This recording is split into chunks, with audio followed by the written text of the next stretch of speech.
We are saddened to announce that this week's episode of Quality Irrelevant is brought to you in memory of Uncle Jimmy. Uncle Jimmy was a good friend to us here at Quality Irrelevant and tragically taken from us far too soon. Of course, he provided much needed financial backing and regular threats of extreme bodily harm to the podcast, and in turn we had the honour to advertise such wonderful, unique products as Uncle Jimmy's Organic Corn-Fed Prostitutes and Uncle Jimmy's Organic Free-Range Armoured Cybernetic War Hyenas. So it is with a heavy heart that we say goodbye to our kindly benefactor. It is a tragedy for anyone in the prime of their life and career to be cut short, particularly during a lengthy and crystal meth-fueled police siege of their fortress-like farmhouse, yet we consider the real tragedy to be that we have lost the privilege to advertise so many of Uncle Jimmy's other products, like Uncle Jimmy's hand-built rustic seven-legged walking city destroyers and Uncle Jimmy's bespoke manually crafted family-style orbital space cannon. So from all of us here at Quality Irrelevant, even those interns he had murdered, we'd like to say a final, heartfelt goodbye to our business partner, our occasionally life-threateningly dangerously psychopathic acquaintance, and dare we say it, our friend, Uncle Jimmy. Goodbye, sweet prince. You can finally go home.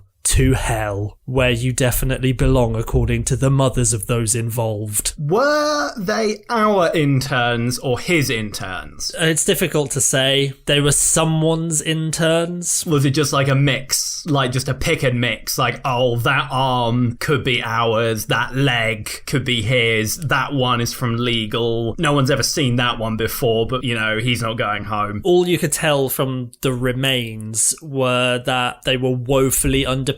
Well, just from like the quality of the clothing and the amount of flesh on the bone. Yeah, and the sort of pastiness of the skin. With a slightly grey tinge. Yeah, but no one will miss them. They didn't contribute anything to society. It does seem a little bit unfair that interns just get used as like biofuel when times are hard. It's like, oh well, we've got to make a few cutbacks, get that intern on the fire. Unfair and yet extremely energy efficient.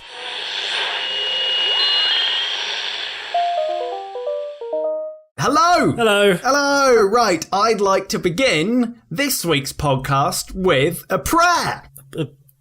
What? Yeah, we're gonna bow our heads. It's time to gather ye round. Gather ye round, we shall pray. I can't bow my head, I have a condition. Bow your head, you cur! I can't, I have a condition. Oh, what are you gonna do before your Lord and God then? Do a nice smile and a wave.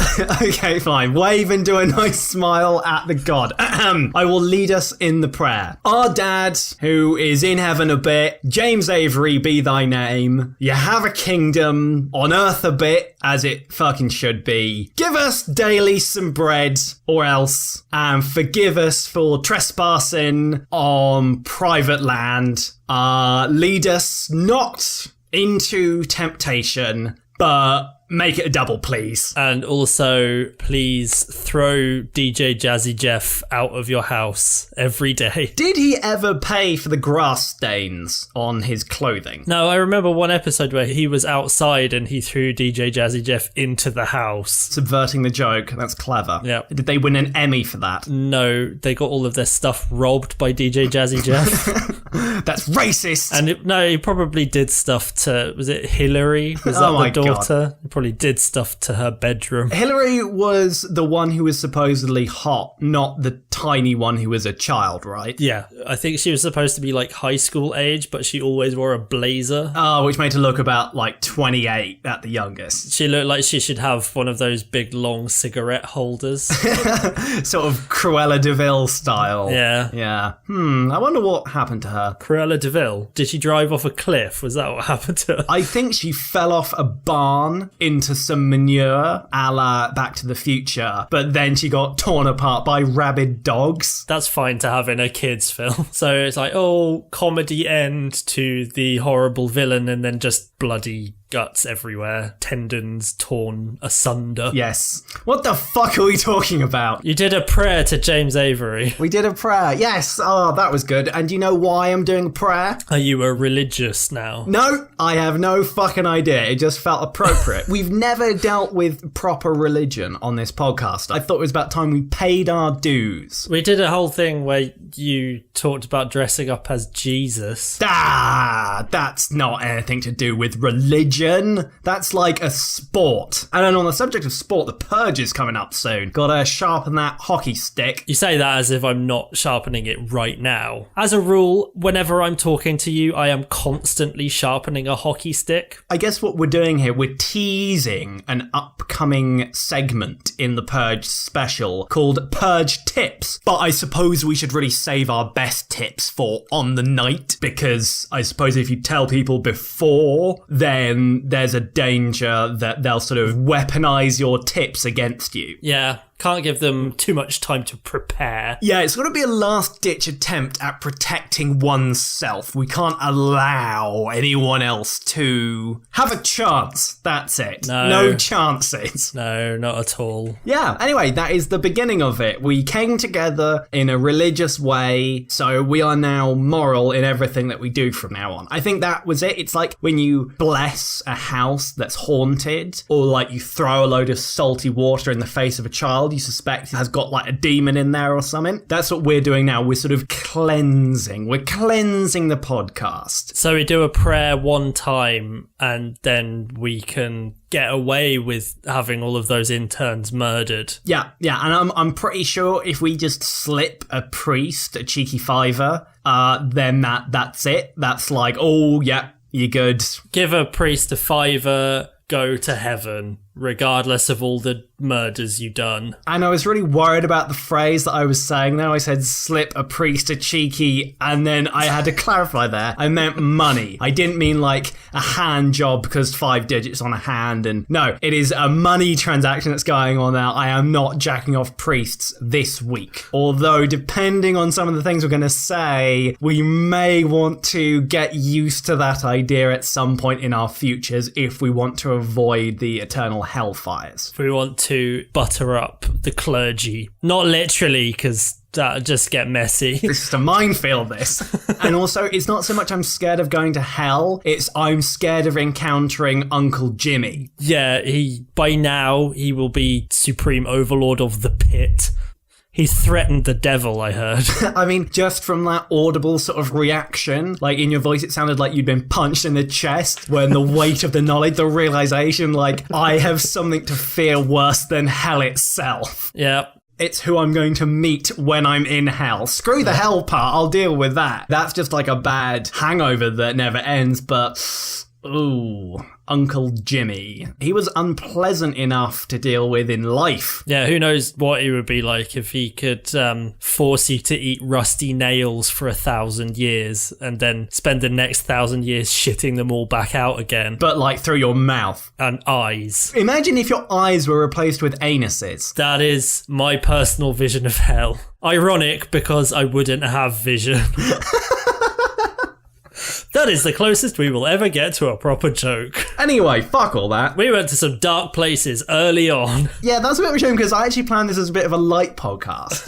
We're going to talk about some nice things. One of the main things we're going to do is we're going to engage with a younger audience. And I know that has a sense of foreboding to it, but it's actually a nice thing. It's actually all about smiles and happiness and education and, hey, kids, isn't this fun? Not shitting out of your anus eyes because Uncle Jimmy has a bone to pick with you. Is that the episode title? Uncle Jimmy has a bone to pick. Anyway, if we're done with this bit, should we move on to recriminations and sentiments in a timely fashion? I think it's important that we do because this section has gone off the rails.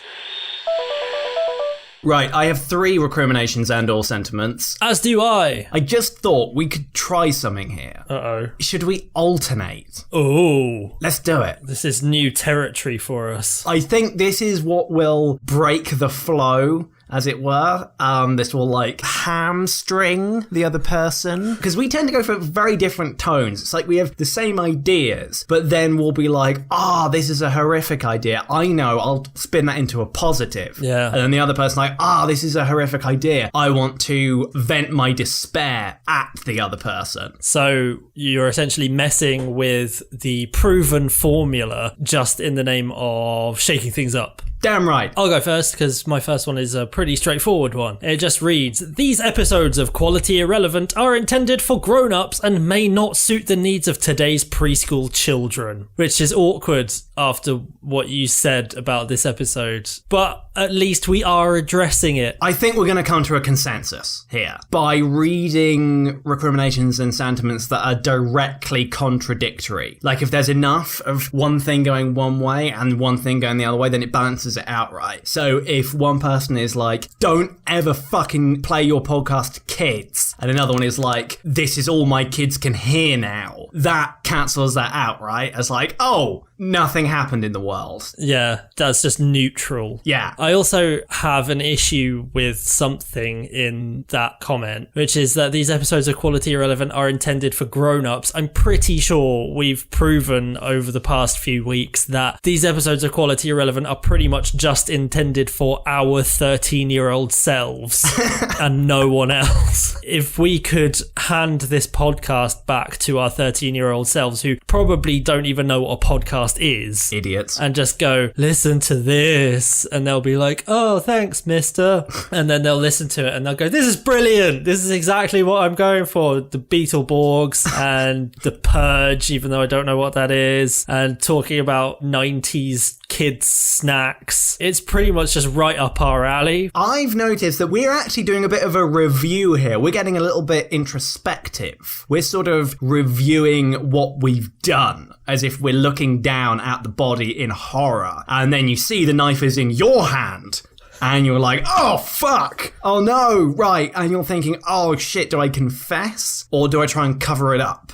I'm glad that I opened this with a prayer. This is a very confessional podcast. We're like trying to judge the harm that we've done, the lives that have been lost. Those interns. Exactly. The childhoods that have been ruined. But also on the positive sides, you know, the things we have brought to life and brought with us from beyond and tore into this world through our imaginations, and the things we can change and do to a young mind when we get our hands like right up in it. Get our claws in the child's mind. Yeah. And poke around, turn it into soup. Yeah, have a bit of a pick.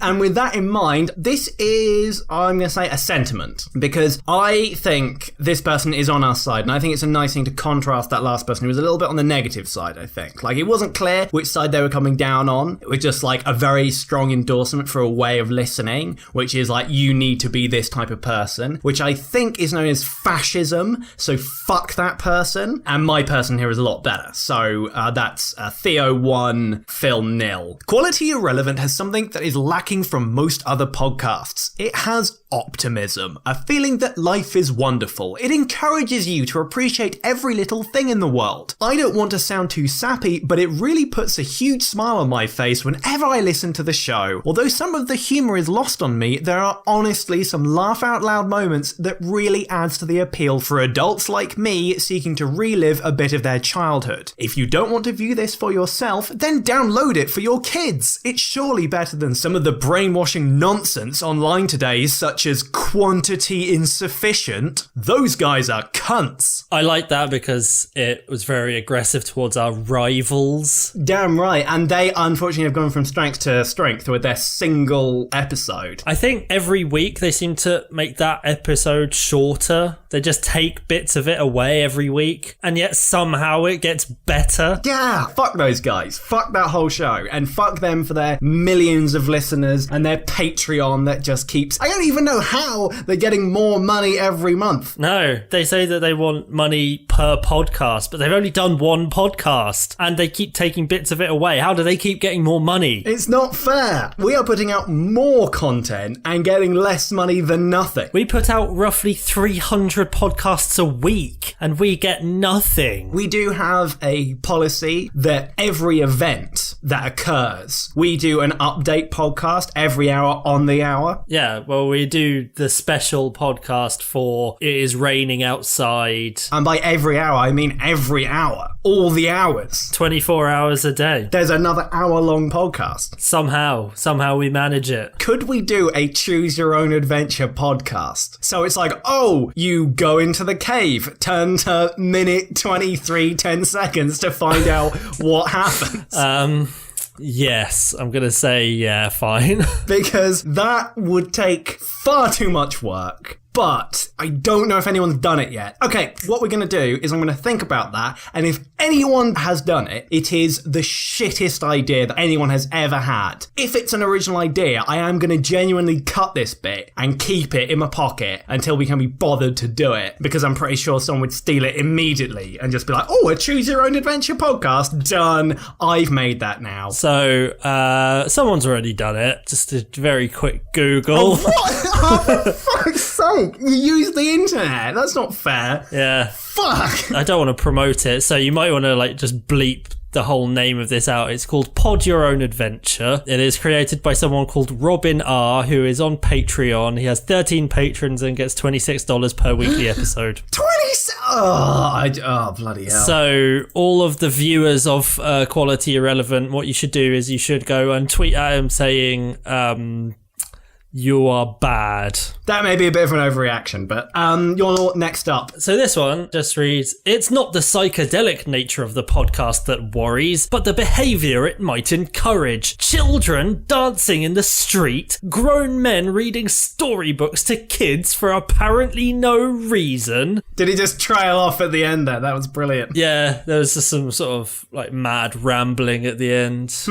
That makes me think that maybe they got their throat slit by a child right as they were writing that, and then their head fell down and hit the enter key just as they died, and blood all got in the keyboard. Have we talked about raising a child army before? I feel like it's come up. Oh, it must have done. I think the conclusion, if we had spoken about it, that we would have come to is that there may be a bit of a problem doing a child army here, but maybe if we did it in Africa or somewhere where it's considered fashionable to have a child army, we might fare better there, you see. Yeah. Right, this one is a good one. So this person says, what most people perhaps do not understand about Quality Irrelevant is that they are doing something totally new to try and break down barriers through learning and encourage the representation of diversity in a way that has never been done before. They never talk down to their target audience and always involve them in the activities being discussed. In many ways, they are pioneers within the world of interactive entertainment. I'll have what they're thinking. Me likey. That was quite eloquent until the end. I think they may have been flirting. I think that was a flirt. None of that, thank you. I don't know. I'm scared. Keep it within your underpants, viewers. God. We don't wish to smell your undercarriage. The odour is wafting through this message at me, and I am not partial. I hate it when you're just trying to talk to someone, have a normal conversation, and then you can smell their undercarriage. Yeah, and they just waft it up at you. The stench of undercarriage. And we're not being offensive because we're being gender neutral here. Yep. Everyone has an undercarriage. Yeah, it could just be a big fat bit. It's a big bit fat. So that's 20 minutes on undercarriages later. Not this week. Not in my name. Not in James Avery's name. He's a big fat. Yeah. He was a big fat. Aww. Well, he probably had a fat undercarriage. He was War Machine. Oh, he was the voice of War Machine in something, wasn't he? Yeah, in the terrible Iron Man cartoon. Yeah, he wasn't Don Cheadle. No. What, he played Don Cheadle? Yeah. James Avery as Don Cheadle as James Rhodes as War Machine.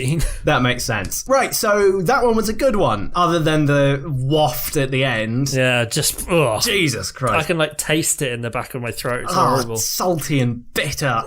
Sorry. Anyway, they're blocked. Fuck them and their undercarriage. Yeah, get the fuck out. Right, your turn, your final one. The perils here are overwhelming. The hair is in their eyes. They're using electrical microphones. And my God, what is doing the podcast without any protective clothing? Frankly, it's astonishing I managed to grow up unscathed. Phil, are you not wearing your protective vest? Yeah, I mean... And your Kevlar? It got a bit stinky, so I washed it. And it wasn't quite dry, so I don't really want to put it on. Don't do that. Don't do that. What you want is to build up a seasoning. Build up an extra solid layer of stink on it.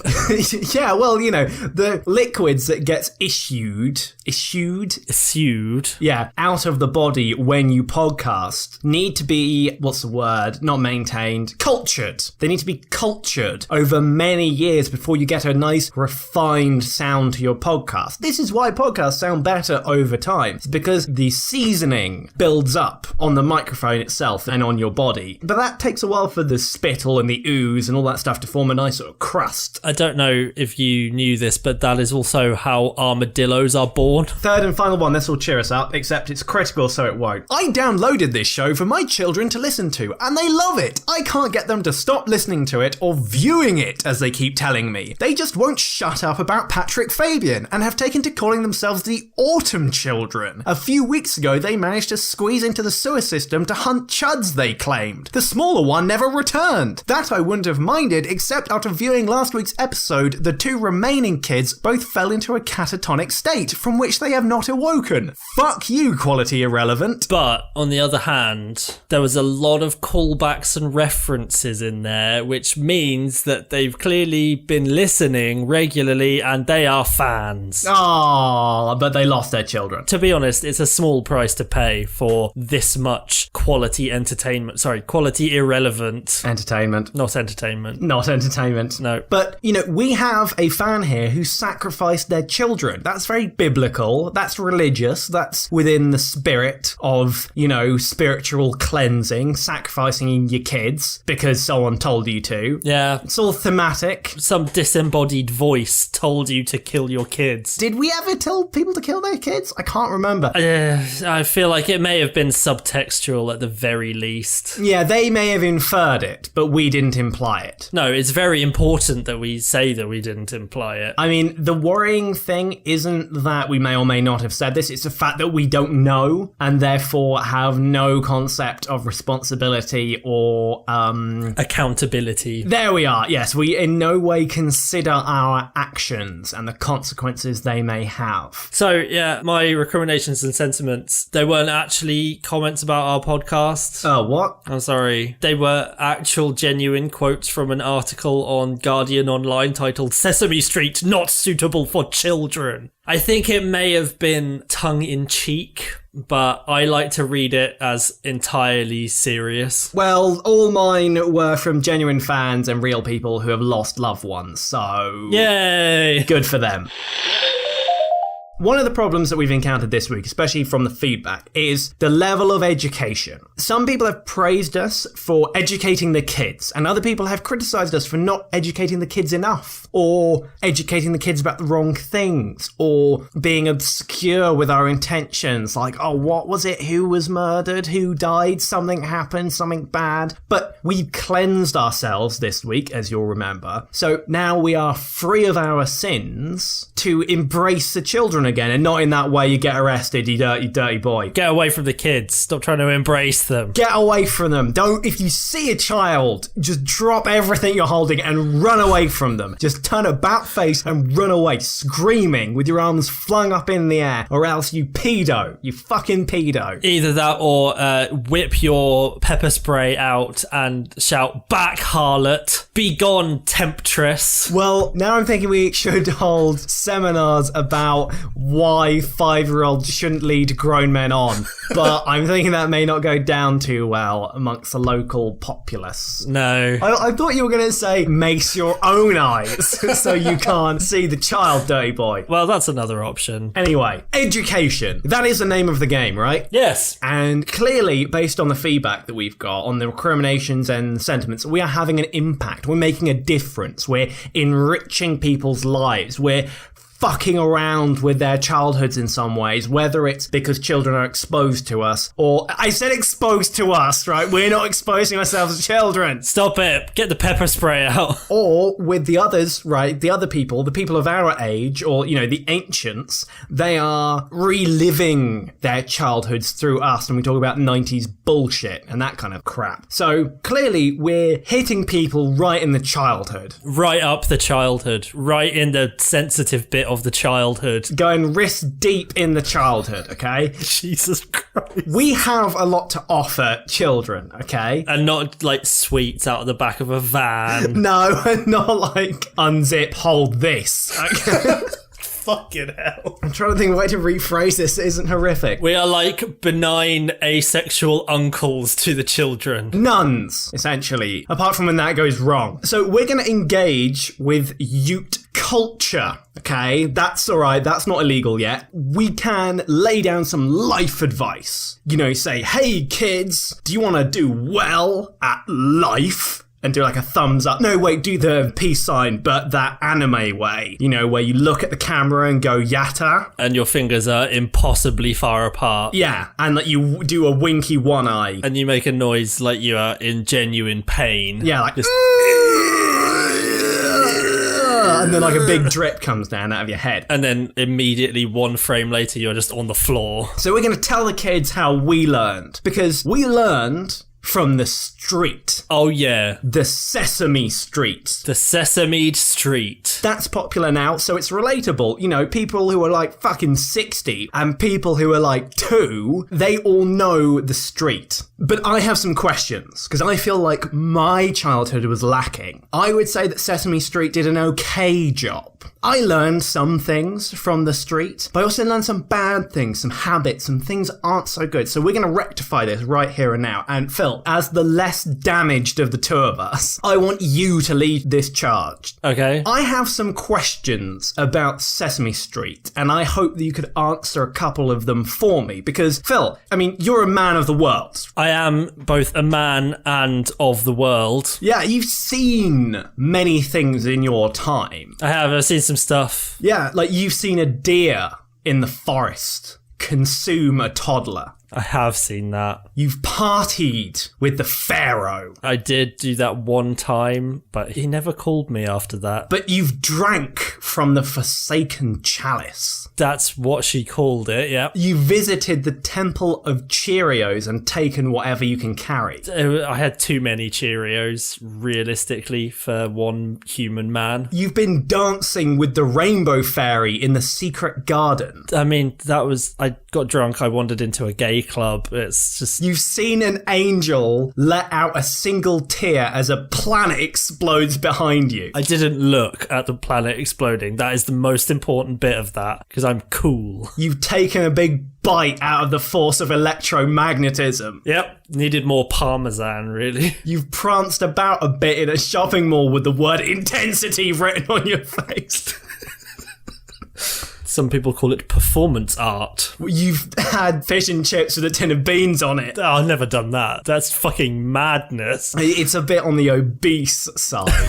Yeah. But you can tell me about this week's theme, the topic, Sesame Street. Because it is time to capitalise on our target demo, the 3 to 5-year-olds. Yeah, quality irrelevant themed scarification is all the rage with the kids these days. Yep, and that's an episode title right there. But there are things about the Sesame Street I don't understand. So, question 1. Is there a canonical difference between the Muppets and Sesame Street? As the Native Americans have different tribes, yet they are all one communal people, essentially the Muppets are a different tribe to the Sesame Streets. Kermit acts as a sort of ambassador between the two tribes. That is why he has crossover potential. Big Bird is a twat, so he doesn't get to do anything in the Muppets. He is notoriously racist against Muppets. It is a source of much contention because the majority of the other characters on the show, they want to have a peaceful relationship with the Muppets, but they're sort of led by this militant Muppet-hating figure who is also a big, massive bird. That's what I wanted to ask, because Muppets doesn't seem to be their race. That seems to be, like a factional group. It's not like their species is Muppet. They're canonically within the same universe. It's not like that Kermit is some sort of dimensional gatekeeper that can travel between realities. It is like, they just like live in different houses. Yeah, they live like there's two streets, but you might notice that the Sesame Street is a slum neighborhood or barrio, whereas the Muppets live in a much higher class establishment. They live in a theater.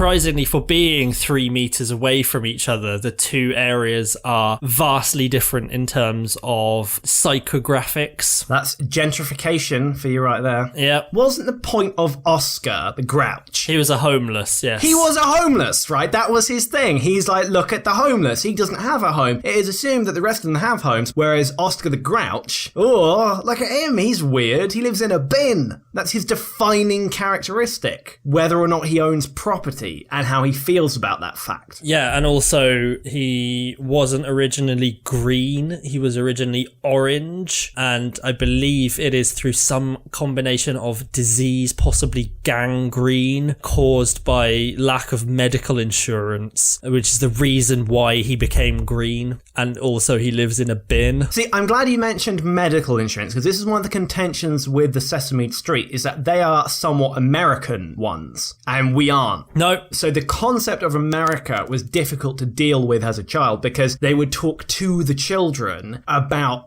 dollars and cents and how money works. And I would be like, what the fuck is a cent? And you just put your head through the TV. What the fuck is a nickel or a dime? Do you even know what these things are? I think they're some kind of Harry Potter bullshit. Yeah, what the fuck is a quarter? Is that like a quarter of something? It's a quarter of your total income. There were some cultural barriers here going on. And in fact, there actually was a big resistance to the idea of Sesame Street being shown in the UK. Because American listeners might not know this, viewers might not know this, but we don't think much of your education system, especially in 1970s Britain. The sort of idea of having an American show as educational by our educated standards was like, what? Americans?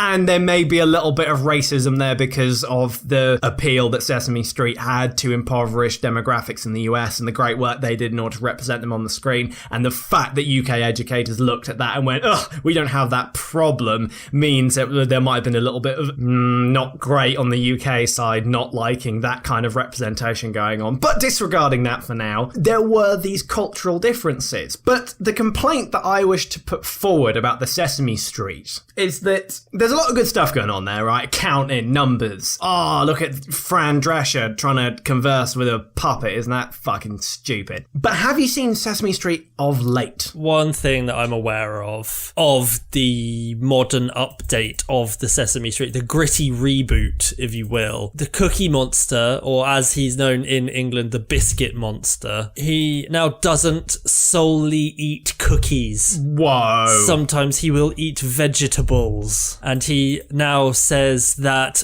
cookies, get this, are a sometimes food. Not an all-the-time food, because then you go fat. See, I was gonna challenge you here when you said he doesn't only eat cookies, because in the past, he has been known to just, eat a pie and then just smash the plate into his face and chomp the plate and go, good plate, and to just, eat furniture and shit as well. I'm also reading that apparently in his first appearance, he tried to eat Kermit the Frog. That makes a lot of sense. I can't criticize him. I will criticize the studio. I will criticize the writers, okay? Trying to get the Cookie Monster to turn healthy because of public health concerns. I mean, I think our kids aren't fat enough, and that's a conversation for another time. The Cookie Monster, I think, has gone through a stroke or something recently because he used to be able to speak. He had poor grammar, but he spoke in complete sentences, at least relatively complete. Now he's just Cookie, yeah. He's just this weird monster of a man kind of thing. Whereas previously, he could talk. I think it is good for the kids that they see all of this because Cookie Monster shows them the crippling effects of addiction. Yes, the ailing health of the addict. Perhaps they will not be persuaded to not take drugs. They will just be persuaded to not eat cookies and furniture and Kermit the Frog. Because I am just reading now that apparently Cookie Monster claimed to have crazy times during the 70s and 80s and referred to himself as the Robert Downey Jr. of cookies. So went to prison and probably got sexually assaulted.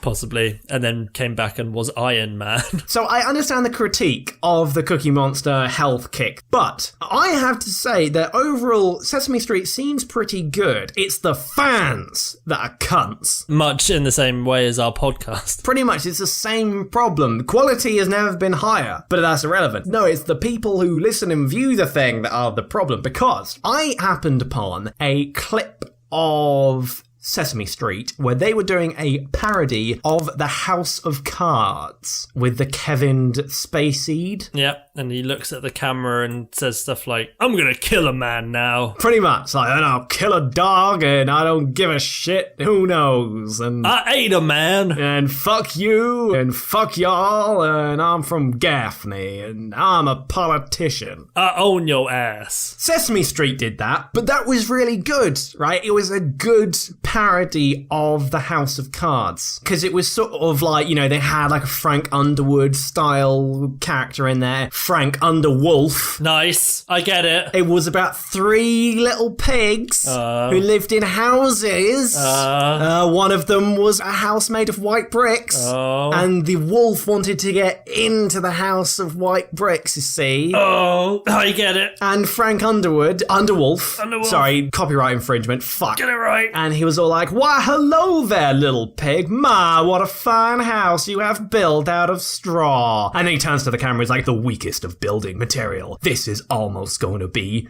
too easy. And then the pig is like, I know you. You're Frank Underwolf, the biggest and baddest of them all. It's Patrick Fabian.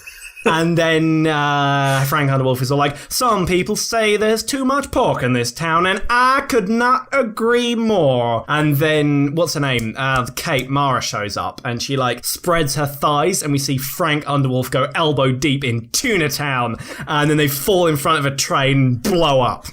Spoilers for the House of Cards, by the way. Also spoilers for Sesame Street. Yeah, I'm pretty sure that's how it went. Anyway, I thought it was a pretty good parody of the House of Cards. I was quite pleased. But do you know what spoiled it? What? In the comments section, people were being really shitty.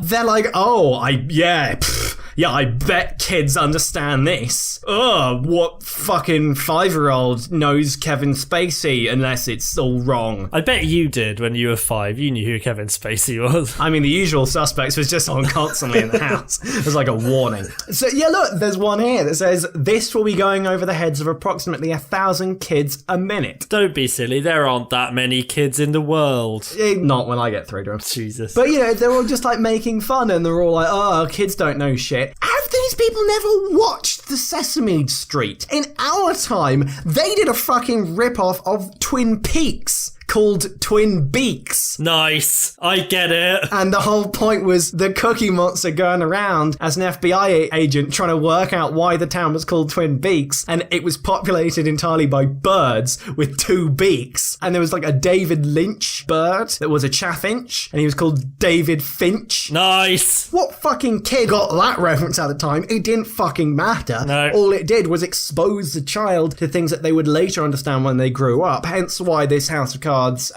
parody thing is fucking ingenious, especially the bit with the fisting. But with Twin Beaks, right, the thing that they got wrong there was they didn't realise that seeing Muppets with like cleft beaks is like fucking nightmare fuel and was the creepiest fucking thing I've ever seen. So that scarred me. I'm just reading a list here, like they made fun of Gone with the Wind, they did the 39 stairs rather than 39 steps. I get it, that's nice, I get it. They did the 400 blows. They did a rip Remember from the 400 blows? How is that relatable, for fuck's sake? That's barely relatable to me, and I watch films sometimes. Lot of Hitchcock. They did Lethal Weapon 3. The most sensual of all the lethal weapons. With Mel Gibson and Danny Glover appearing in the sketch. That was a while ago. The stuff they're doing now isn't really out of character for them. So this idea that they're cashing in on the Madmans and the House of Cards is like, Twin Peaks. And that time that they did a parody of Debbie Does Dallas. A lot of stuffing flying around. On the subject of nightmare fuel. Oh wait, hold on. When are you going to do a film fact? I have a fun film fact that is vaguely related. Can we crowbar this into the Twin Peaks Sesame Street Cookie Monster shit we're going on about? Here is Phil's fun film fact. And remember, all of those are with a PH, not an F. Did you know that there is a deleted scene from the 1984 showbiz puppet epic The Muppets Take Manhattan, which sees the titular lovable band of misfits engage in an epic Gangs of New York style showdown with the cast of Fraggle Rock? The conflict is set up in an earlier deleted scene in which Fozzie Bear inadvertently runs over Gobo Fraggle in a New York City taxicab, thus earning the wrath of Uncle Travelling Matt, who happens to be pretty handy with a straight razor. The colossal battle lasts slightly more than 23 full minutes and sees Times Square covered in fur and stuffing as far as the eye can see. In the final heartbreaking moments, we see a gravely injured Uncle Travelling Matt solemnly executing Fozzie Bear with a snub-nosed revolver before having his throat slit by a vengeful Gonzo, who closes the scene with the now infamous line, "I just fraggled your rock, bitch." The scene was cut from the final feature for time, and also because test audiences said it made literally no fucking sense. That is true fact. Wow, that was pretty intense. Yeah, just to lighten the mood a little bit, speaking of The Muppets Take Manhattan, did you know that the Japanese translation of the film's title is Funny Animals Make Sex to Capitalist Scum Place? I dislike the fact that that sounds real. It is real. It's a fun film fact. With a PH. With a PH. Well, did that era of films have anything to do with the more kind of fantasy film? Did Jim Henson do, what's it called, Labyrinth? Yes. And did he do shit like Dark Crystal? I can't remember if that, I think it was. Yeah, Dark Crystal was Jim Henson, which leads me to remember you mentioned Kate Mara earlier. I think she looks like a gelfling. I sort of see that. I could definitely see Kate Mara running away from a Skeksis. Skeksis, now they're nightmare fuel. I mean, Jesus Christ. I mean, what the fuck? I mean, it's Jim Henson's brain, so that, we can blame him for that. But holy shit. So, did we lose a whole genre of filmmaking when Jim Henson stopped being alive? I think so. The magical puppet adventures just gone forever. But why couldn't we get another one, train another in his ways, when one dies another shall arise from the ashes, kind of like the Phoenix? Couldn't we Phoenix Force him? Do you have access to the Phoenix Force? I'm looking at pictures of Skeksis right now, and holy shit. That's a dark road to go down. But there's an idea that I want to put forward here, because there was a point to why I brought up the Sesame Street, right? Okay. The streets are no longer safe. Oh, God. The Sesame Streets are ravaged by crime, looting, sexual violence. Oh, God. Graffitiing. Phil. Oh, no. Some people have been caught throwing pennies at a wall, and then money is exchanging hands based on the result of the pennies for some reason. Oh. I don't understand the system myself. No. But it's the wrong sort. Littering. Yeah. Yeah. Possession of an exotic pet within city limits. Oh, I thought there was possession of a child's soul. No, that's fine. Oh. The soul stealers are out in force. Business as usual, I would say. But I saw someone with a balloon. Okay. That's the wrong sort. Don't want that sort of thing around here, thank you. There is no strong presence on the streets anymore, right? There's no sense of community. There's no sense of the Sesame Street. Where's Oscar the Grouch living in the bin, telling kids to stop shooting up behind his bin? Where's Big Bird going around with a baton, running it down the railings of an iron fence?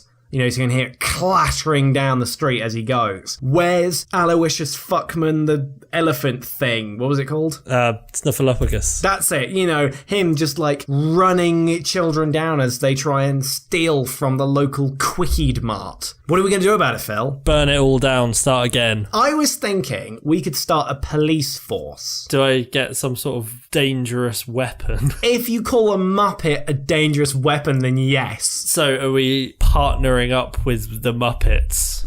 Got it in one. Got it in one. We partner up with the Muppets because they can't operate themselves, like, independently. Like, they have a sort of, I was going to say parasitic, but it's more a symbiotic relationship with the human folk. Ugh, so codependent. Well, yes, but that's what you want in cops, right? You've got you and your partner, you work together to jump up and down on a poor person's head. We're not going to be soft on crime anymore, because we've got Muppets who are technically soft, but not on crime. Because felt. Just because felt. Well, I'm pretty sure that if a Muppet had like a hardwood baton and cracked that over your skull, that would hurt just the same, right? I think so. Exactly. So I thought we could form the Sesame Street Police. The Sesame Street Police. Damn right, we'll be out there. And we've got aviator sunglasses. We've each got a Muppet in one hand, right? And we'll roam the streets for children doing ill things, who are ill-educated, who don't have a sense of community, who didn't grow up on the Sesame Street, who don't know how to be not a little shit, okay? We'll have Will Smith behind us doing a fucking rap. Of course, what paramilitary group isn't complete without a Will Smith rap occurring live behind them? Sometimes we'll be rolling in slow motion down the street. Literally rolling. Well, sometimes we'll do, it'll be fun. Oh, it'll be delightful. We'll do like a roly-poly down the street. If there's a street that goes down a hill, then we can roll down it. Yeah. And be nice fun boys as well. Yeah, like I saw that thing in New York when the fire hydrant breaks and it's summer and it all goes up in the air and all the kids play around with it. We'll sort of come in, crack the kids over their head, give them a good sharp crack across the temple with the baton. They run away, or sort of like, I don't know, we just like push the bodies under a car or something. Yeah. And then we get to have fun in the water fountain. Hooray! Hooray! Summer! Yay! Yeah, and Will Smith will be doing a very inoffensive rap about staying in school. Yo! Fuck, motherfucker! Fuck! Men of the law! Muppets! Tough on crimes! Oh, this is so good! This is so good! And like, we'll find a bridge. Are you aware of bridges? Tangentially, yes. Do you know who hangs around under bridges? Trolls. Yeah, criminals. The wrong sort, including trolls. So we'll find one, we'll see one that we think we can take, and then we'll just like get the Muppets, and then we'll just fling them. We'll just fling them at the perp, and we'll just be like, fuck you, you Muppet murdering fuck you. And then we'll like run around the corner and then hide and then poke our heads around. So we're simulating Muppet murder in order to frame trolls for crimes they did not commit and get rid of the undesirables from our streets. Yeah, like they'll be around like a burning trash can. We'll roll up with Will Smith in the back, right? We've got our Muppets on. We'll be like, right, stop it. Stop what you're doing. You're all the wrong sort, okay? Fuck you. We're here to sort you out and show the kids what's what. And then we just throw Muppets at them. Just fucking pelt them with them. Just armfuls of them. Are we maybe marching around with our aviators and our paramilitary uniforms and a big bag of Muppets on our backs, and then we just hurl them at the undesirables? I mean, what would you do if you saw a Miss Piggy flying through the air at you? Well, it's a terrifying image. I mean, I always thought that Miss Piggy was definitely like the most sort of combat ready out of all. I know she's a Muppet. All right, fine. We've got some of them in on the cheap. We can't afford the Sesame Street crew in their entirety. Okay, Elmo is, you know, I mean, that's like getting Robert Downey Jr. or something. He's expensive. We can't afford him. We can get, what's the rat one? Rizzo, there, we can afford him. We've got enough money for Rizzo. Elmo, He's off like banging hookers and doing cocaine. We can get maybe like one of the members of the Muppet band. Animal. Might be a bit hard push to get Animal. But imagine finding him in like their bindle. I mean, Jesus Christ, I'd shit. Or the flaming visage of Animal bursts up out of their trash fire and just tears them all apart. Holy shit. I mean, this is so good. And we'll film it and put it on the TV. I'm imagining it very much like one of those cops programs. So you've got all of these people like warming their hands around a trash fire, but all their faces are blurred out. And then we come in and go, hey, what are you doing around a trash fire? And then we just throw Muppets at them. And then it's lots of still images of the people we've arrested with just like murderer just stamped over it. Miscreant. Naughty boy. Vagrant. Traitor. Smelly. The wrong sort. The sort we don't like, we don't approve of, we don't want around here. And you get what I mean when I say that. Yeah. This is a good idea. I think it is. You've sold me. I wasn't sold initially, but I have come round to the idea of being Muppet Cops. Phil, yeah? I think that you need a bit more of a overseeing role in this. So I'm promoting you to Police Chief O'Hara Muppet person. Oh, do I get to say things like, hand in your gun and badge? But more sort of like aggressive, like you got a moustache and you got a cup of coffee, you've got white shirt on with the sleeves rolled up at all times, you've got your gun and badge exposed on your belt, and you're like, this fucking city. Even though I have an office job. Like, in case, like, there'll be one episode, because this is now a TV series, where someone, like, attacks the precinct. Yeah, okay, you're the pencil pusher. You're the guy who's behind the desk, who gives the orders, who has to talk to the mayor and smooth things over, and take money on the side, and go to your parties with the 1%ers and shit. But you get stuck in. You're on the front lines. You're like, not on my watch. And you throw your mug down and whip out your 6-shooter. And you know, just cap those parents who are there to complain about the treatment of their kids. And I get to say things like, the mayor's lighting a fire under my ass. Oh, that's so good. I just got a bit of a tingle from that. Yeah. I was just, and you'd be like, I'll have your badge. Get that Muppet in here. You got 24 hours to solve this case. Otherwise, fuck off. And I will be like the cowboy cop. You know, it's like, God damn it, you're a loose cannon, but you're the best we got. You're a loose cannon, but you're the best we have at throwing Muppets at vagrants. Damn right. No one can do what I do. All you're good for is throwing Muppets, O'Houlihan. That's you, you're O'Houlihan. Okay, and you are O'Hara Chief Muppet Man. Yeah, full Christian name. I kind of want you to be Irish now and be like, O'Houlihan, you've done it again. You've got another boy killed. You're the best maverick detective I've ever had, but you're a loose cannon, you fecker. Hand in your gun and badge, and definitely don't do any maverick investigations on your own time and bring down the drug cartel single-handedly, you fecker. Yeah. So I'm gonna green light that. When do we make the pilot? I'm thinking that'll be our sister podcast. We'll just go out on the streets in that persona with like audio equipment and just see what happens. I bet we are dead or dying within 24 hours. Oh, absolutely.